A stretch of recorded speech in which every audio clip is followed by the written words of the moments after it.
India's number 1 varicose veins hospitals అబీస్ను సంప్రదించండి. మీ నొప్పి లేని ప్రయాణాన్ని ప్రారంభించండి. నమస్తే రమ్మగారు. నమస్తే జయ. రమ్మగారు, ఒక చందమామ కథ చెప్పండి అండి. అంటే ఈ కాలానికి సరిపడే కథ అవునో కాదో కానీ ఓ, అట్లా అనిపించిందా మీకు? బాగుంటుంది. అంటే జనాలు దీన్ని ఎట్లా తీసుకోగలరు అనేది తెలియదు నాకు. కథగా చాలా నచ్చింది నాకు. అగ్ని పరీక్ష. ఓకే. పూర్వం కాంబోజ రాజ్యానికి చిత్రవర్మ అని ఒక రాజుగారు ఉండేవారట. అవివాహితుడు. ఆయన పెద్దగా వివాహం ప్రయత్నం పెట్టుకోలే. వేటల్లో తిరుగుతూ ఉండేవాడు. ఏదో రాజ్యాన్ని విస్తరించడం, రాజ్యాన్ని డెవలప్ చేయడం, రాజ్యంలో ఏవేవో చేస్తూ ఉంటాం, ఇట్లాగే చేసేవాడు. వివాహితుడు కాదు. ప్రజలందరూ ఇంకా రాజుగారు ఎప్పుడు పెళ్లి చేసుకుంటారు, మనకి ఎప్పుడు సంతానం కలుగుతుంది, ఆయనకి ఎప్పుడు యువరాజు పుడతాడు, అలా ఆలోచించి అనుకుంటూ ఉండేవాళ్ళు. పెద్ద పెద్ద వాళ్ళని ఎవరైనా కలిసినప్పుడు ఇంకా రాజుగారిని పెళ్లి చేసుకోమనండి, ఇంకెంతకాలం వివాహితుడుగా ఉన్నాడు, రేపొద్దున రాజ్యానికి ఉత్తరాధికారి కావాలి, ఇలా అడిగేవాళ్ళు. తర్వాత అప్పుడు మంత్రి సామంతులు అందరూ కలిసి ఒకనాడు రాజుని బాగా బలవంత పెట్టి మీరు వివాహం చేసుకోవాలి అని గట్టిగా చెప్పారు. అప్పుడు ఈయన ఏమన్నాడంటే, నాకు కులాలు వాటి పట్టింపు లేదు, ఎవరినైనా సరే ఎవరో ఒకళ్ళని పెళ్లి చేసుకోవడానికి మీరు ఒప్పుకునేటట్టయితే నేను ఎవరో ఒక అమ్మాయిని ర్యాండమ్గా చూసి పెళ్లి చేసుకుంటాను. ఓహో. గుణగణాలే కావాలి కానీ కులగోత్రాదులు నాకు అక్కర్లేదు, అసలు వివాహమే వద్దు, నేను ఆజన్మ బ్రహ్మచారిగా ఉండదలుచుకున్నాను, మీరు చేసుకోమన్నారు కాబట్టి నేను అట్లా చేసుకుంటా అన్నాడు. రాజుకు పెళ్లి కావటమే ముఖ్యమని భావించినటువంటి ప్రజలు, ఈ మొత్తం ఈ పాలనా యంత్రాంగము అందరూ ఒప్పుకున్నారు. రాజుగారి పెళ్లి అన్నారు. పెళ్లి ఏర్పాట్లన్నీ అయినాయి. పెళ్లి కుమార్తె ఎవరో తెలియదు ఇంకా. అయితే పెళ్లి కుమారుడిగా అలంకరింపబడి ఇంకొద్ది గంటల్లో ముహూర్తం అనగా రాజుగారు అలంకారం చేసుకుని గుర్రం వేసుకుని ఆ నగరంలో నగర శివార్లలో ఉన్న ఒక పేద కాపు ఇంటికి వెళ్ళాడు. ఆ ఇంటికి మండిగానికి పసుపు కూడా లేదు ఆ ఇంట్లో. అదొక పేద కాపు ఇల్లు. కులం అందరూ కాపు అని చెప్తారు. వీళ్ళు ఏంటంటే పొలాలకి కాపలా కాయటాలు అలాంటి పనులు చేసే కుటుంబాలు అన్నమాట. ఆ పేద కాపుకి ఒక కూతురు ఉంది, సుగుణవతి. ఆవిడ పేరు గుణవతి. భలే అందంగా ఉంటుంది. నగలు నాణ్యాలు పట్టు చీరలు ఏమీ లేకపోయినా సహజంగా చాలా సౌందర్యవతి, మహాగుణవతి కూడా. చాలా సాతు స్వభావం, శాంతమూర్తి. వెళ్ళి తలుపు కొట్టాడు. ఆయనతో పాటు ఉన్న అంగరక్షకులు, పెళ్లి ఏర్పాట్లు చేస్తున్న వీళ్ళంతా ఆశ్చర్యపోయారు. ఆయన పెళ్లి కుమారుడు అలంకరణలో ఉన్నాడు. ఆ పేద కాపు బయటకు వచ్చాడు. చిత్తం మహాప్రభు ఏం కావాలని అడిగాడు. అంటే మీ అమ్మాయిని పిలువు, ఆ అమ్మాయిని పెళ్లి చేసుకుంటానన్నాడు. ఓయ్. ఆయన ఎప్పటి నుంచో ఆ పిల్ల నచ్చింది ఆయనకి. కానీ ఆ పిల్లని చేసుకోవడానికి ప్రజలు కానీ తన తాలూకు సమాజం కానీ ఒప్పుకోదు. ఓ పేద కాపు యువతి ఎట్లా రాణి అవుతుంది? మహారాణికి ఇంకో కొత్త కొత్త గుణాలు ఉండాలి, అవేవో ఉండాలి, తండ్రి రాజు అవ్వాలి, అవన్నీ ఉంటాయి. ప్రజలు యాక్సెప్ట్ చేయరు. మంత్రి సామంతులు కాకులు పొడిచినట్టు పొడుస్తారు. ఆవిడకేం తెలుసు అంటారు. భారీగా ఉండటమే కాదు, ఇక్కడ మహారాణిగా ఉండాలంటే మెయింటెనెన్స్ అదే కదా, చాలా ఉంది. దానికి ఒక ప్రత్యేక యాటిట్యూడ్ కావాలి. ఒప్పుకోరు కాబట్టి ఆయన పెళ్లి చేసుకోదలుచుకోకుండా ఊరుకున్నాడు. ఆయనకి ఈ అమ్మాయే నచ్చింది. ఎప్పుడైతే వాళ్ళంతా నువ్వు ఎవరిని తెచ్చినా మాకు ఓకే అన్నారో అప్పుడు ఈ పని చేశాడు అనమాట. అమ్మాయి చిత్తప్రభు అంతకంటేనా అంది, నేను పెళ్లి చేసుకుంటాను అని చెప్పేసరికి అక్కడి నుంచి పెళ్ళి అయిపోయింది. వెనకాల వచ్చిన సైనికులే చకచక చుట్టుకాగలు అక్కడ ఇక్కడ వెతికి మామిడి మండలు కట్టి తెచ్చారు ఆ ఇంటికి. గుమ్మానికి పసుపు రాశారు. వచ్చిన ముత్తైదులు వాళ్ళే అమ్మాయిని చక్కగా అందంగా పట్టు చీరలు, చీల్చే నంబరాలు కట్టి తయారు చేశారు. వాకిట్లో అప్పటికప్పుడు పందిరి వెలిసింది. గంటల్లో పెళ్ళి అయిపోయింది. ముహూర్తం వేళకి అన్నీ వీళ్ళే రెడీ చేసుకుని పెళ్లి చేసుకుని ఆవిడని తెచ్చుకున్నారు. ఎవ్వరికీ నచ్చల. ఏం చెయ్యాలి? ఆయనకి తెలుసు. పెద్దగా వీళ్ళు మొదట ఆహాహా పెళ్ళైపోయిందని అందరూ సంతోషించి స్వాగతం పలికారు. కానీ ఆవిడని లెక్క చేసేవాళ్ళు కాదు. రాజు మీద కూడా లెక్క తగ్గింది. క్రమంగా కాలక్రమాన ఆవిడ గర్భవతి అయింది. ఓకే. గర్భవతి అయితే ఓ 3 ఏళ్లకో ఏమో 4 ఏళ్లకి బహుశా ఓ పిల్ల పుట్టింది. ఆడపిల్ల పుట్టేసరికి ఈయన పురిటి ఇంట్లో పిల్లని చూసి ఏమన్నారంటే, నీ మొహం ఎవరికీ గిట్టదు, ఇక్కడ నువ్వేమీ చేయలేకపోయావు, వీళ్ళని ఇంప్రెస్ చేయలేకపోయావు, నువ్వేం పోని మగపిల్లాడిని కంటే వాడేదో కనీసం రాజు అవుతాడు అని భావించి ఒప్పుకునేవాళ్ళు అది లేదు.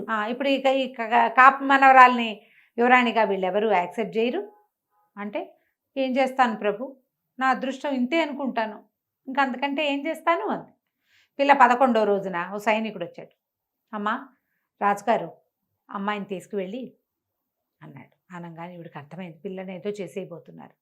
ఆవిడ చాలా దుఃఖించి, ఏం చేస్తాను నాయన, నా మీద ఇంతే ఉంది కరుణ, పోనీ తల్లిని చేశారు, తల్లిని కానిచ్చారు, పిల్లని ఏమైనా చేసి ప్రాణం పోయేదాకా నా పిల్లకి బాధ మాత్రం కలిగించబోక నాయన అమ్మాయికి అని 11 రోజులు చంటి పిల్లని ఎత్తి ఆ చేతిలో పెట్టింది. అయ్యో. సైనికుడి చేతిలోకి బోరుమని ఏడుస్తూ సైనికుడు ఆ పిల్లని ఎత్తు తీసుకుపోయాడు. ప్రజలంతా నిర్ఘాంతపోయారు. అవురా, ఎంత పని చేశాడు రాజు, పచ్చి బాలింతరాలే పాపం, సుగుణవతి ఒక్క మాట కూడా మాట్లాడితే నోరు మూసుకుని ఉంటుంది, అంత శాంత స్వభావరాలు. జనాలకి ఎంత జాలేసిందో ఆవిడంటే. ఏం చెయ్యాలో తెలియలే. కానీ ఆవిడ భర్తను ఏమి అనలా, తన కష్టం ఎవరికీ చెప్పుకోవాలా, మాట్లాడకుండా ఉండేది. కానీ మందిరంలో అన్నీ సరైన వేళకి ఏర్పాట్లు, పొద్దున్నే శుభ్రం చేయటాలు, వాకిట్లో బుగ్గులేయటాలు, భోజనం వేళల్లో అటు ఎవరికి భోజనం ఒక్క నిమిషం ఆలస్యం కాకుండా భోజనాలు ఏర్పాట్లు చేయించేది. క్రమంగా మందిరంలో ఉన్న వాళ్ళంతా ఆవిడ మాట వినటానికి, ఆవిడ పద్ధతి ప్రకారం ఉండటానికి అలవాటు పడ్డారు. ఆవిడకి రోపేం లేదు, మెత్తమెత్తగా చెప్పేది. మళ్ళీ కొంతకాలానికి గర్భవతి అయింది. ఈసారి కుమారుడు కలిగాడు. మళ్ళా రాజుగారు వెళ్ళి పురిటింట్లో నుంచున్నాడు. పురిటిలో నుంచుని, కొడుకుని కన్నావు కానీ నువ్వు వీళ్ళని మెప్పించలేవమ్మా, వీళ్ళని మెప్పించడం నీ వల్ల కాదు, ప్రజలకు ఏమీ నీ మొహం గిట్టదు, ఈ సభాభవనాల్లో కూడా ఎవరికి, అంతఃపురంలో కూడా నువ్వంటే ఇష్టం లేదు ఎవరికి, నువ్వు ఎట్లా గెలుస్తావో వీళ్ళతోటి అన్నాడు.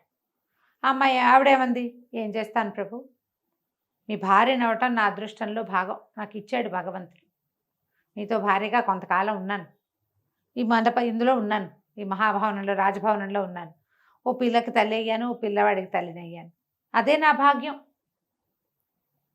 ఏం చేస్తాను నేను, ఎందుకు ఒప్పుకోరు వాళ్ళు అని అంటారు. ఆవిడ ఊరుకుంది. 11వ రోజున సైనికుడు వచ్చాడు. మళ్ళీ అబ్బాయి గారిని దారిలో పెట్టమన్నారండి అని. అప్పుడు ఏడ్చుకుంటూ పిల్లాన్ని అప్పచెప్పింది. ఇక ప్రజలకి ఎంత పెచ్చొచ్చేసిందంటే, పని చేస్తాడా, మగపిల్లాన్ని ఇచ్చేస్తారా ఎవరైనా, తనకి ఇష్టానికి తనకు నచ్చిందని ఆవిడని పెళ్లి చేసుకుని ఆవిడని తెచ్చి మండపంలో పెట్టి మందిరంలో పెట్టి ముందు పిల్లని పంపేశాడు, ఇప్పుడు పిల్లాన్ని కూడా పంపించేశాడు. పోనీ సగం కాపు రక్తం ఉన్నా సగం క్షత్రియ రక్తం ఉంది కదా, రాజు కాలేకపోయాడా పిల్లవాడు, యువరాజు ఎందుకు కాడు. రాజు మీద వ్యతిరేకత, రాణి మీద అపరిమితమైన జాలి వచ్చేసినాయి ప్రజల్లో. 4 సంవత్సరాలు గడిచింది. రాజు ఏం చేశాడంటే, అక్కడికి బాగా దూరంగా భీమశీల నగరం అని ఒక నగరం, ఈయన మేనమామలు అక్కడ రాజులు, ఈ పిల్లలిద్దరూ అక్కడ పెరుగుతున్నారు. ఓహో, పిల్లని అక్కడ పంపించేశాడు. 4 ఏళ్లకి మళ్ళీ 2-3 ఏళ్ళకి చిన్నపిల్లాడు కూడా అక్కడికే వెళ్ళిపోయాడు. అక్కడ ఆయన మేనమామలు ఉన్నారు, శుభ్రంగా పెంచుతారు, మేనమామల పెంపకాలు మంచివి కదా, అక్కడ పెరుగుతున్నారు. ఈవిడ ఇట్లా కామ్గా ఉండేది, ఒక్క మాట అనలా భర్తని, ఆయనతో సంసారంలోనే ఉండేది, రాజ్యభారం వహించేది, చుట్టుపక్కల ఉన్న దేవాలయాల్లో అర్చనలు అన్నీ జరిగేవి. 4 ఏళ్లకి ఆయన ఒకరోజు, అమ్మా నువ్వేం చేసినా వీళ్ళ మెప్పు పొందలేవు, అందుకని నిన్ను వెనక్కి పంపించేద్దాం అనుకుంటున్నానంటే, మహాప్రసాదం అలాగే వెళ్ళిపోతానంది ఆవిడ. ఎంత సాధ్వీరమ్మ గారు. దిగి వెళ్ళిపోయింది. ఆవిడ వెళ్ళిపోయి తండ్రి దగ్గరికి వెళ్ళిపోయింది, పేద కాపు ఇంటికి. వాళ్ళ ఇల్లేం మారలా, ఈవిడ రాణి అయింది కానీ వాళ్ళు మామూలుగానే ఉన్నారు. ఈవిడ రోజు అంతకుముందు 10 ఏళ్ల నాడు ఏం పని చేసేదో, 10 ఏళ్ళ మరి ఇంతకాలం అయింది కదా, 10 ఏళ్ల క్రితం ఏం పని చేసేదో, బావికి వెళ్ళి నీళ్లు తెచ్చుకోవటము, ఇంట్లో అన్నం వండుకోవటము, వాకిలు అలకటము, వాళ్ళ నాన్న ఒడ్లు తెస్తే అవి బాగు చేయటం, దంపటం, చాట్లో వేసి చెరగటం మామూలుగా చేసుకునేది. నేను రాజుగారి భార్యనని ఏ రకమైన యాటిట్యూడు ఆవిడ చూపించలే. ఇంకేమిటి, నా భోగం అయిపోయింది, పోలిన భోగం ఎన్నాళ్ళు అంటే మా అత్త సంతపాకి వెళ్ళొచ్చేదాకా అని. సాయంకాలం అయ్యేసరికి వైభోగం అయిపోయింది, సంతానం కూడా కలిగింది, జీవన సాఫల్యం లభించింది. ఆవిడ నిశ్శబ్దంగా ఉండిపోయింది. 2 ఏళ్ళు గడిచినాయి. అసలు రాజు అంటే ఎవర్షన్ వచ్చింది ప్రజలకి, చిచ్చి అనుకున్నారు. అసలు మంత్రులు సామంతులకైతే మరీను మహాసాధ్వి. ఆవిడ వెళ్ళిపోయాక అల్లకల్లోలం అయిపోయింది ఈ అంతఃపురం అంతా. ఆవిడ ఎన్ని రకాల మేనేజ్మెంట్లు చేసేదో నిశ్శబ్దంగా, మొత్తం మేనేజ్మెంట్ అంతా తలకిందులు అయిపోయింది. కొంతమంది దాసాసీగణ సాయంత్రం అయ్యేసరికల్లా ఏడ్చు కూర్చునేవాళ్ళు ఆవిడ లేదని. దేవాలయాల్లో అర్చకులు కూడా దీనంగా ఉండేవాళ్ళు. ఆవిడ ఎంత ఆదరంగా పలకరించేదో, ఎంత బాగా చూసిందో, ఎంత మంచిదో, ఎంత నిశ్శబ్ద ప్రాణో. ఆఖరికి పురుడు పోసిన దాదులు వాళ్ళు గట్టిగా నొప్పి వచ్చినా ఏడ్చిన రకం కాదమ్మా, ఆ తల్లిని ఇట్లా క్షోభ పెట్టాడు రాజు అని రాజునే తిట్టేవాళ్ళు, తిట్టుకునేవాళ్ళు, ఏం చేయాలో తెలియక. సరే రాజుగారు ఒకనాడు నేను మళ్ళీ వివాహం చేసుకోదలుచుకున్నానని అనౌన్స్ చేశాడు. అనౌన్స్మెంట్ అయ్యేసరికల్లా చుట్టాలు పగ ఏముంది పెళ్లి ఏర్పాట్లు అవుతున్నాయి. ఈసారి పెళ్లి కూతురు ఎవరో ఎవరికీ తెలియదు. కిందటిసారి అటకే చేశాడు కదా ఆయన. పెళ్లి ఏర్పాట్లైనా నగరం అంతా అలంకరించారు. భీమశీల నగరం నుంచి కూతురు కొడుకు ఇద్దరు వచ్చారు. పిల్లకి 12 ఏళ్ళు, 12 ఏళ్ల పిల్ల పై ఊరు నుంచి ఎక్కడి నుంచో వస్తే వీళ్ళు ఏమనుకున్నారు, ఈ పిల్ల పెళ్లి కూతురు అనుకున్నారు జనం అంతా. మరి అప్పట్లో ఏంది 20 ఏళ్ల వార కూడా చేసేవాళ్ళుగా పెళ్ళి. ఇప్పుడు పెళ్లి ఏర్పాట్లు అవ్వాలి. పెళ్లి ఏర్పాట్లకి ఏమి సరిగ్గా అవటాల అంతఃపురంలో. ఈయన పోయి భార్య దగ్గరికి వెళ్ళాడు. నేను మళ్ళీ వివాహం చేసుకోదలుచుకున్నానని చెప్పాడు. అప్పటికి మంచిది, మీకు తోడుపాడు కావాలి, అంతఃపురం మేనేజ్మెంట్కి మనిషి ఉండాలి అంది. కానీ ఈ పెళ్లి ఏర్పాట్లు ఏమీ సరిగ్గా అవ్వట్లేదు, నువ్వు నాతో వచ్చి పెళ్లి ఏర్పాట్లు చేయమ్మా అన్నాడు. అట్లాగే మహాప్రసాదం వస్తానంది. ఆవిడ ఈయన వెంబడబడి అంతఃపురానికి వచ్చింది. అక్కడి నుంచి ఈ అమ్మాయి 12 ఏళ్ల బాలాకుమారిగా ఉన్న యువరాణి, ఓ 8 ఏళ్ల మగపిల్లవాడు అమ్మాయి తమ్ముడు ఇద్దరు పల్లకిల్లో నుంచి దిగితే ఆ పిల్ల పెళ్లి కూతురు అనుకుని జనం అంతా గగ్గోలెత్తిపోయారు. మంత్రిను సైన్యాధిపతి వచ్చారు.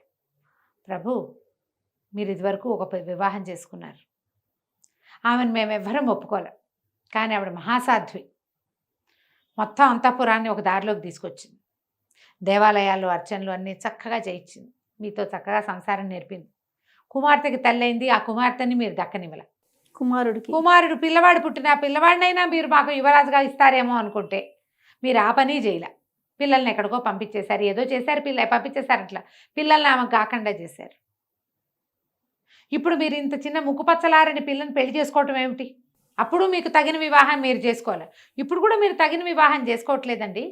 ఈ పిల్లని మరి ఇంత చిన్న పిల్ల, నా పిల్లకి చిలిపితనమే పోలేదు, చిన్నతనం పోని చిన్నపిల్లని పెళ్లి చేసుకోవటం ఏమిటండి అంటే రాజు నవ్వాడు. నీ పెళ్లి చేసుకోవటం ఏమిటి, ఆమె నా కూతురు, ఈ రాజ్యానికి యువరాణి అనేసరికి తెల్లబోయారు. యువరాణా యువరాణా అని అందరూ ఆశ్చర్యపోయారు. సరిగ్గా చూడండి, నా పోలికలోనే ఉంది అమ్మాయి, ఆ పక్కన ఉన్నవాడు ఆమె తమ్ముడు, మీ యువరాజు.